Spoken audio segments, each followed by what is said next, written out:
In light of China's unacceptable action, I am postponing my planned travel this weekend to China. Yesterday, the Department of Defense announced that we had detected and were tracking a high-altitude surveillance balloon. We're confident this is a Chinese surveillance balloon.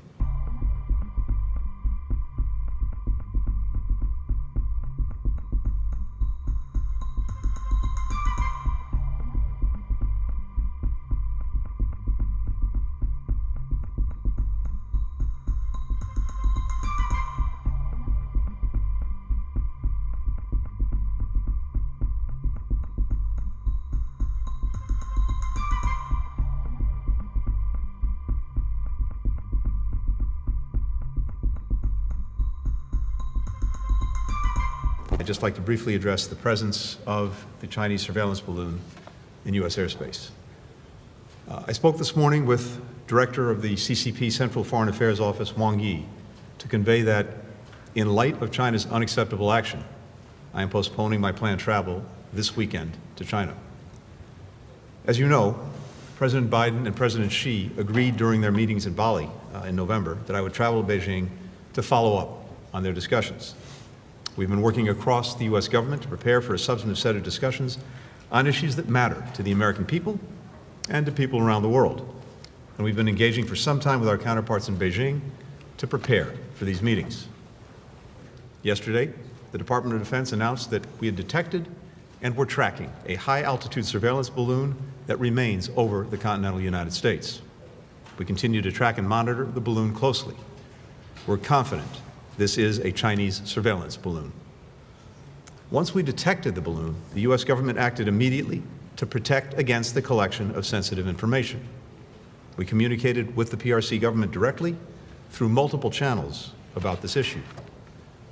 Members of my team consulted with our partners in other agencies and in Congress. We also engaged our close allies and partners to inform them of the presence of the surveillance balloon in our airspace. We concluded that conditions were not conducive for a constructive visit at this time.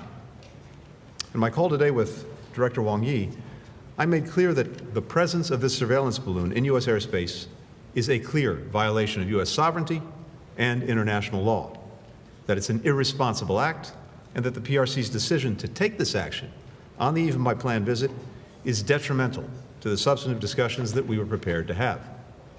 I told Director Wang that the United States remains committed to diplomatic engagement with China and that I plan to visit Beijing when conditions allow.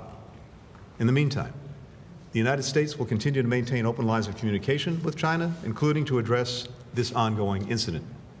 Indeed, that's why we need direct and regular communications in the first place, and that's why it's critical that such lines remain open at all times to help avoid miscalculation and conflict.